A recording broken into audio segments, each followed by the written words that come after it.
There are 1,000 stories in the Envisioner's future. This is just one of them.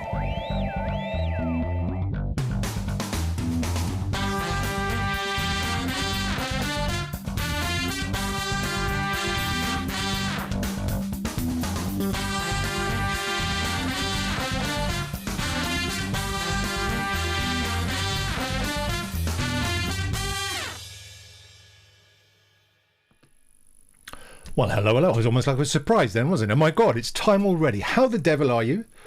It's dark. What's that all about? I suppose it's the autumn. Welcome to episode 27 of The Future of Work with me, Dave Coplin. This week, we've got a fascinating conversation, and it goes back to the beginning of time, actually, the beginning of lockdown.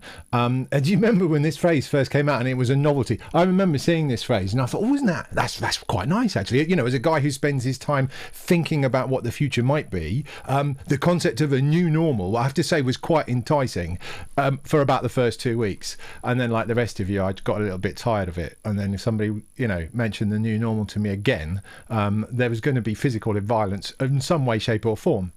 And the thing is, as we're now seeing, that there is no new normal. There's just the same old, really, which is uncertainty and doubt and complete sort of ambiguity about where we might go for the future, which is why this week's topic sort of caught my eye. You will remember our longtime friend to the show, Ade McCormack. He wrote a really interesting post about how the fact that the new normal is essentially a myth and what instead we should be embracing is the new abnormal. So with no further ado, let me bring Ade into the conversation. Ade, how the devil are you?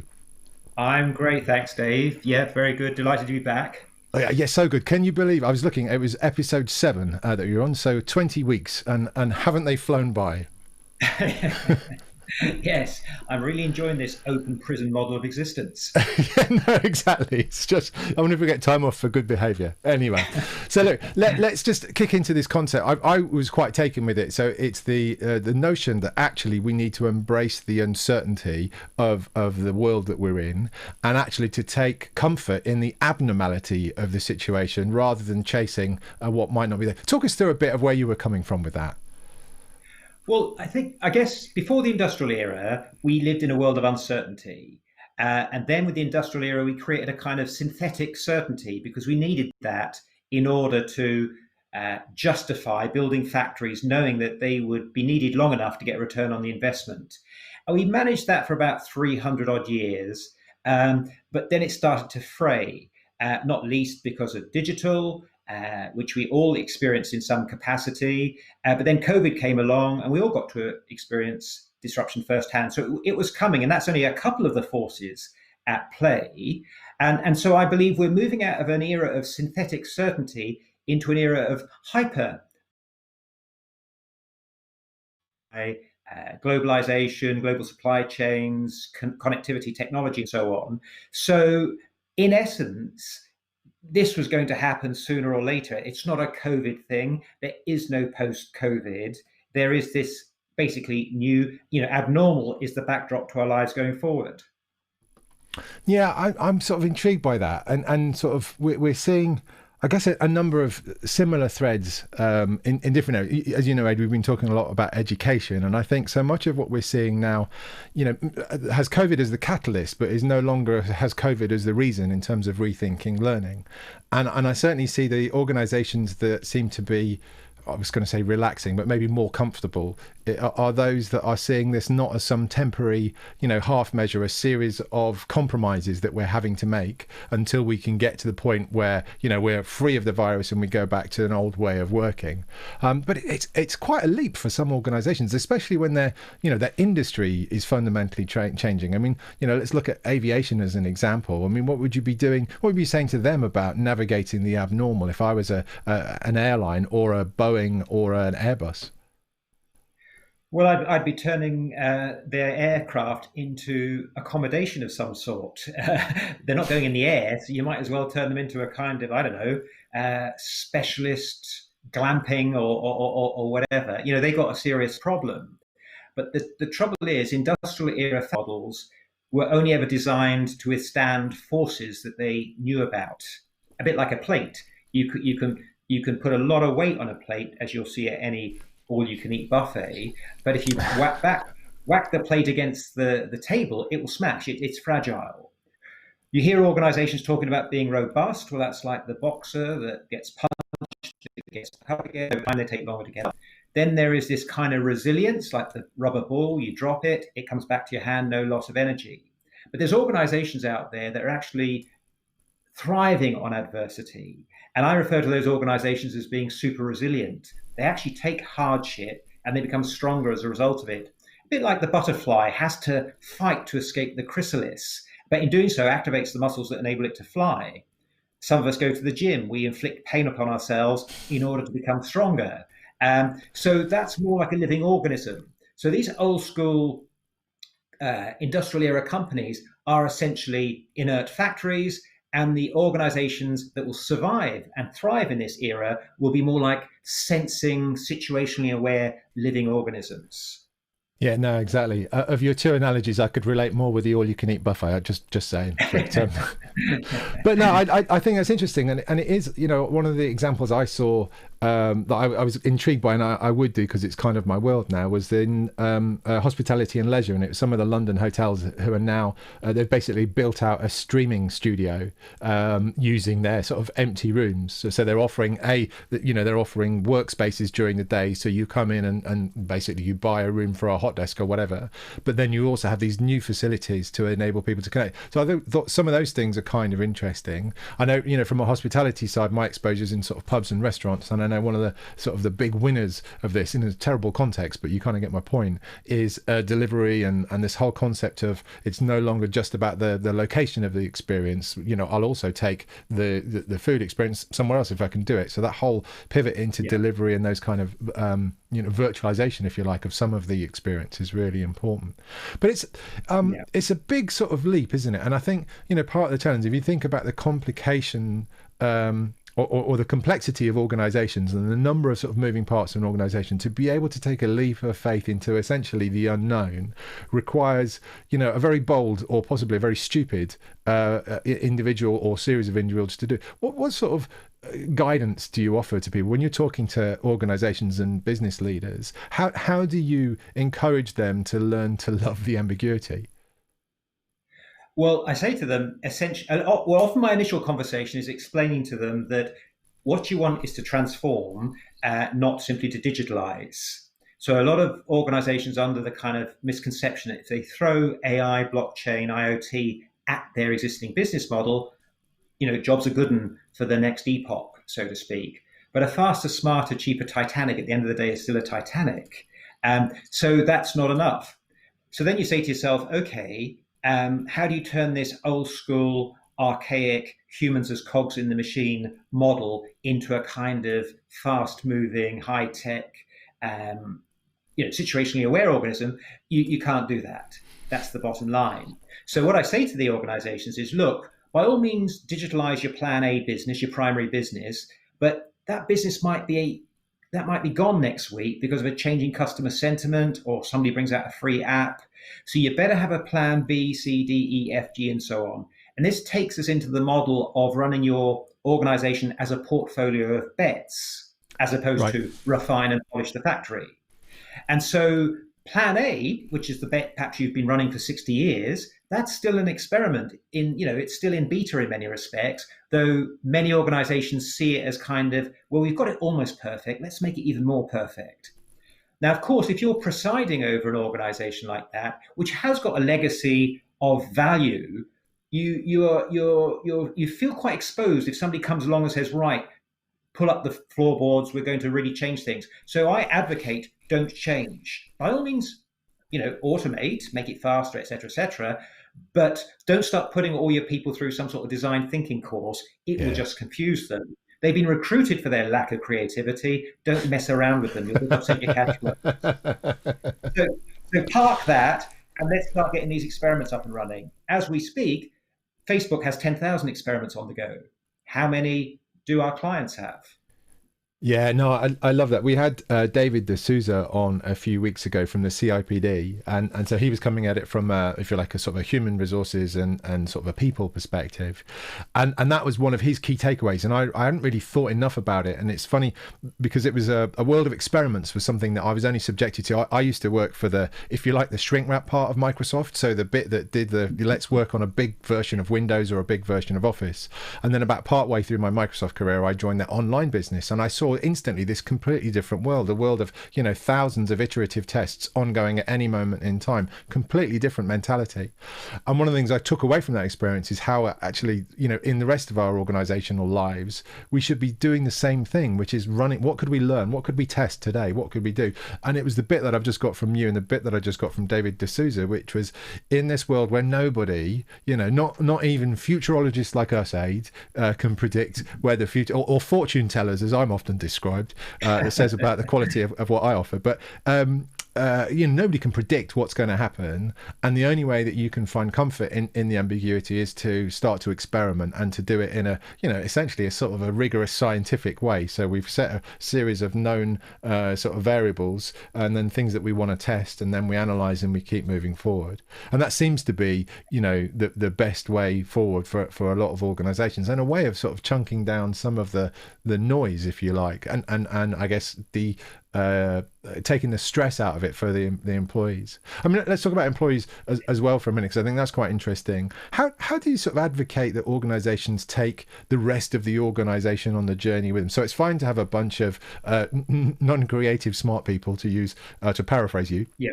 But they're going to do some stuff, right? And they're going to be thinking weird thoughts. And I was having a conversation yesterday about this, is, do we need to put a bunch of people in the corner, take them away from their day job and get them to think, radical thoughts about the future that might be? And if you do that, how do you make sure everybody comes on the journey with you? How do you bring, this at scale? What would you how do you advise people through that journey?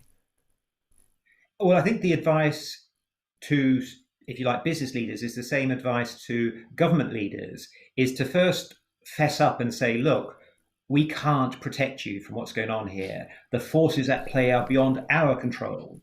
But what we can do is equip you to be able to, if you like, survive on your own. We're not getting rid of you today, hopefully not tomorrow, but just in case.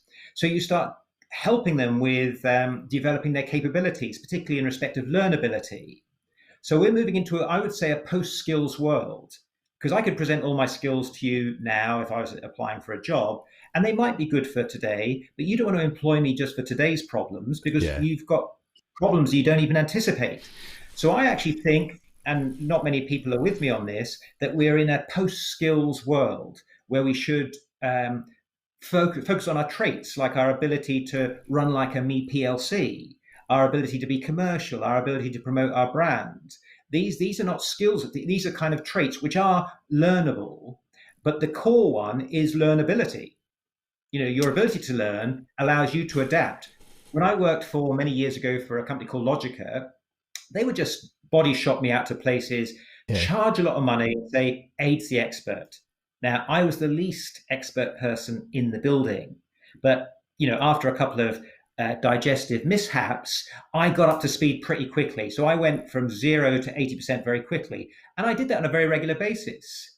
Then I left Logica, and now, like you, I operate on an eat what you kill basis. You are always on guard. You are always alert to opportunities and threats.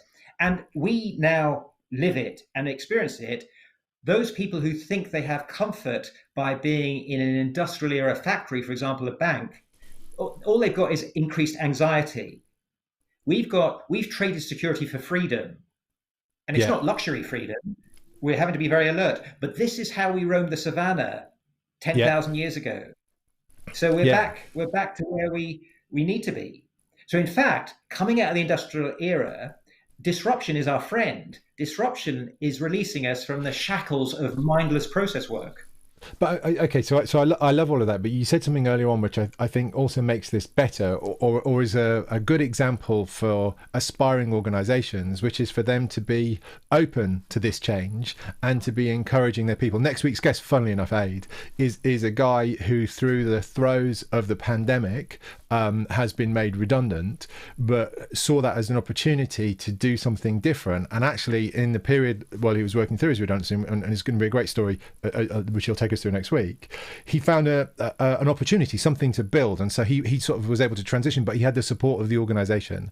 And I think as organisations are going through this really, really difficult period, which nobody wants to be in, the ability for them to help people acquire those skills, to know that actually if things turn around, then actually we'd love to get you back in through the door.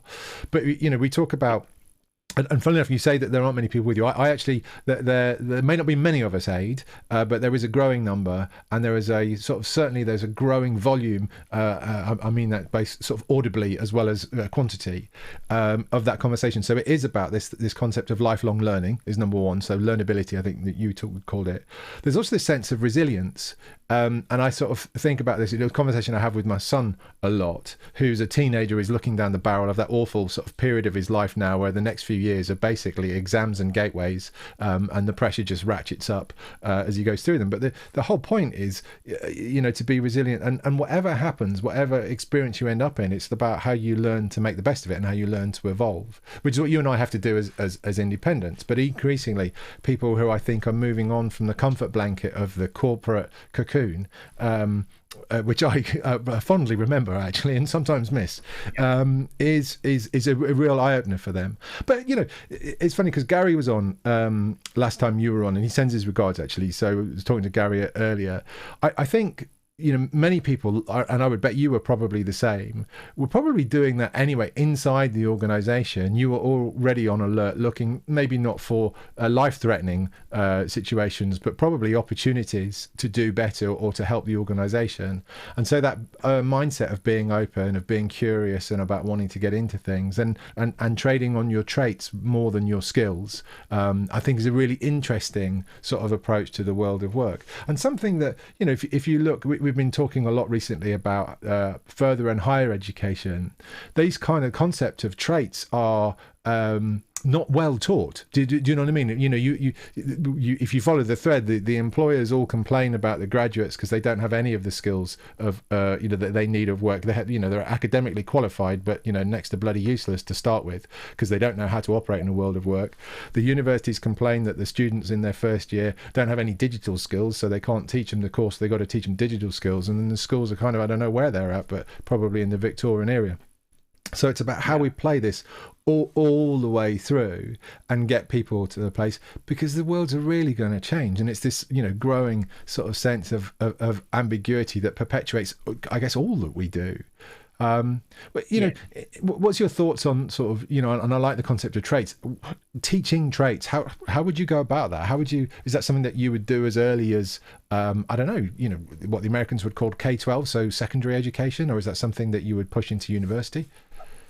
Right from the word go, as soon as the child can take on cognitive reasoning and so on, that's the time to start developing them in terms of, and we have to kind of break away from the notion of careers, retirement, employer, weekend. These are quaint notions of a bygone era. So, take, for example, your son. He might be thinking, well, I need to get a career, but I've seen what dad's doing. I can't quite be sure if that's a career. It would seem to be a career at one point, and make sense of all of that. And one of the big things I'd like to say here is that when we saw recessions in the past, the big players, for example, the management consultancies, would say, we don't want to let you go, but we're going to put you down to 3 days a week. And people would think, oh God, there goes my quality of life to some extent, but at least I got a job. If they offered that this time round, the smart ones will say, right, there's 2 days of my side hustle, because I can't be relying on one cash flow.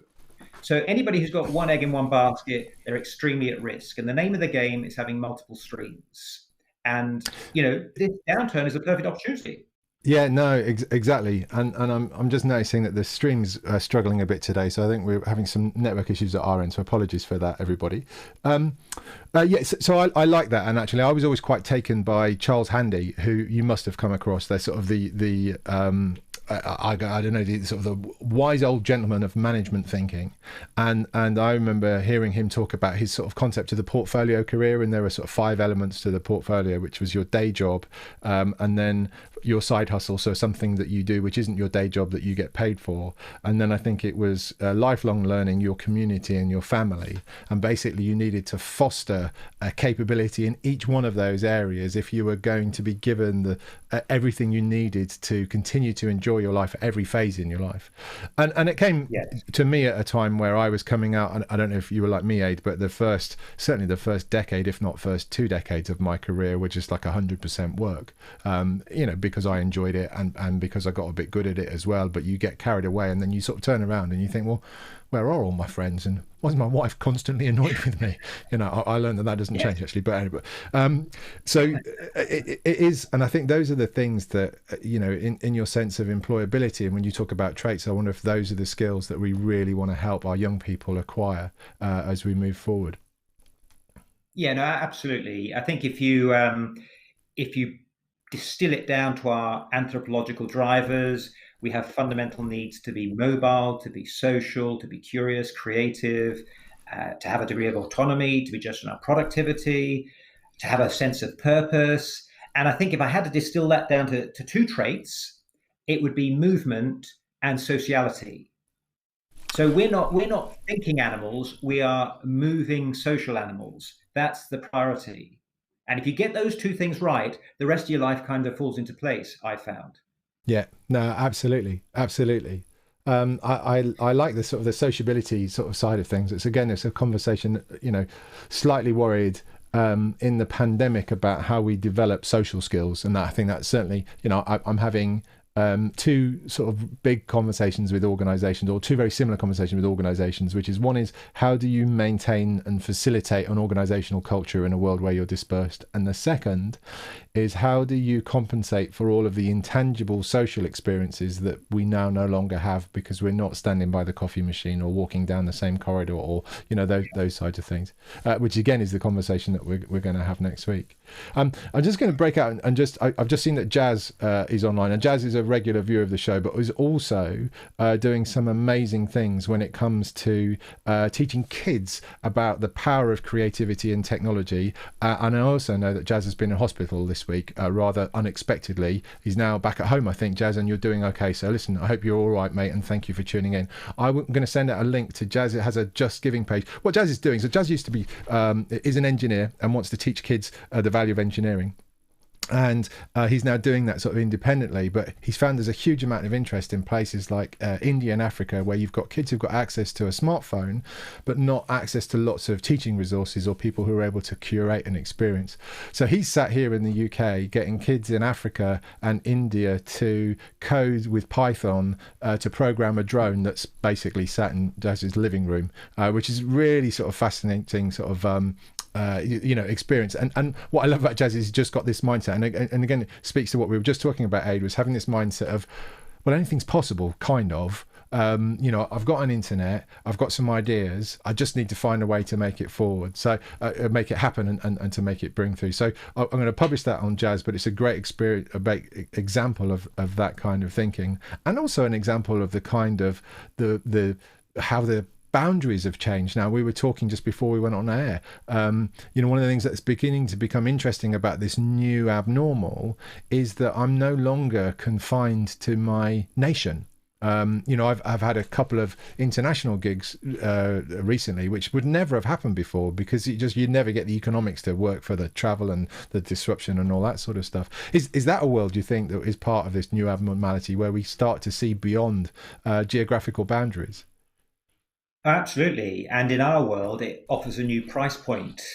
You can't afford to get us up on the stage. Well, you can have me with half my pajamas on for 50% or 75%. So that's kind of, the world's starting to wake up to that adjustment now. So that's we're all having to adapt. No, exactly. I just mentioned, does it cost more for all of your pajamas, or does it cost less? Well, funny enough, it costs more without the pajamas, but that's a very specific Yeah, okay, audience. that's a whole different audience. Let's not go there. Yeah, my wife. I was doing some stuff for a client the end of last week, and I was putting on a suit. And my wife is just looking at me. Why? What are you doing that for? And I explained. Oh yeah, okay, makes complete sense. Yeah. So look, this abnormality. Do you think this is it now? This is it. Do you think 2 years from now we'll still be navigating the sort of same frequency of change that we are right now, or do you think life will settle down again? No, this is the warm up. Really interesting. And I only say that because, we're really just now talking about within the context of COVID and digital, let's say. But there's a whole other set of forces out there that, political, economic, social unrest, for example, the war for talent, the war for natural resources, the space race, the war for, there's so many other forces, and they're starting to gain momentum. They're starting to compound. And then you throw into that the 20th century was the era of IT and the 21st century is the era of biology. And you think about how we're becoming increasingly augmented, synthetic biology, bionics, bioinformatics, genomics, nootropics. We are going to be augmented in ways that we can't anticipate in the next few years. And augmented people require augmented services. So that has profound implications for service providers as well. So this is just the start of the roller coaster, in my view. Yeah, no, I'm intrigued by that, and especially I did a piece on transhumanism. God, it was about 4 or 5 years ago, and I mean I had to look it up when somebody said that they wanted to talk about it, and that sent me down the most wonderful rabbit hole of two sides to transhumanism: those who are trying to upload their brains to the internet, and those who are busily embedding what are essentially Arduino devices and small computers into their bodies. And but it makes this whole sort of relationship between humans and technologies just ever more important, doesn't it? And how do we get that balance right? Well, we've been on a convergence course with technology since the first day mankind picked up that rock for the purposes of doing something or someone. We've become increasingly augmented since then. The digital age has accelerated that quite a lot. But what's quite sinister, I think, is that we are, social media, etc., is really trying to draw us totally into the digital and thus programmable world. So the more time we spend digitally, the more time we are going to be at the mercy of if you like, the emotion architects in Silicon Valley. So this has got a rather sinister uh, path that we're in danger of going down. You ask yourself, how much time do you spend in front of a screen as opposed to breathing fresh air and actually moving? There's a lot of people that are getting the balance wrong. Yeah, well, absolutely, and so I'm intrigued by what you're talking about there. As somebody, I mean, I could only stomach the first 10 minutes of the social dilemma before getting really, really cross and shouting at the TV. Well, I was quite proud actually because my son was also shouting at the TV, so I thought, okay, I've done well there. Do you please, Ade? I can't, I have to live in hope. Do you think we'll be able to break free of the attention architects and the people who are trying to manipulate our attention and time? Not really, no. No. I'll give you an example. I have an Amazon addiction. Yeah, I'm quite open about it. I buy things from Amazon and I get excited when I see a little brown package, even though it's got a stapler in it. Yeah. Don't know why, but I feel good about it. No, I'm completely with you. Yeah. So they've got me. I've got no brand loyalty to Amazon. I'm addicted. I could go to Alibaba or somewhere else, but that means filling out the card, blah blah blah. So here I am, and Amazon is just an example of an organization that has just simplified the process. And so the game is not customer loyalty anymore; it's customer habituation. Right. So we're being drawn. Everyone is working on us in terms of grabbing our attention. But the optimist and possibly the naive optimist in me says that we're not being drawn. We're being offered a service that is so much better than anywhere else. Surely that's why we're using it rather than being suckered in to some Orwellian experience. No, I do agree with that, and I quite like going onto Facebook and seeing what adverts it presents to me because they're generally quite relevant. So Facebook is my concierge in many respects, as long Yeah, as I program it correctly in terms of what I like and what I don't like. So yeah. I'm very careful about what I like and don't like in order to converge it on the experience I'm looking for. So yes, you can manage it very carefully, but you've got to be careful it doesn't manage you. Yeah, no, exactly. It's funny you talk about ads. I was Twitter the other day, sent me an ad. Here's something we think you might be interested in, and it was Rangers Football Club. And I'm like, okay, so after 10 years of me training the algorithm, the best you can give me is Rangers Football Club. I don't know. So look, Ade, we're getting close to time. What I'd love to hear from you is really two big things. One is your sort of thoughts for education, and you can take the spectrum of education in terms of we want to prepare people, young or old, to be, the phrase I always use is to offer value and to be valued by our future society. What can we do when it comes to education?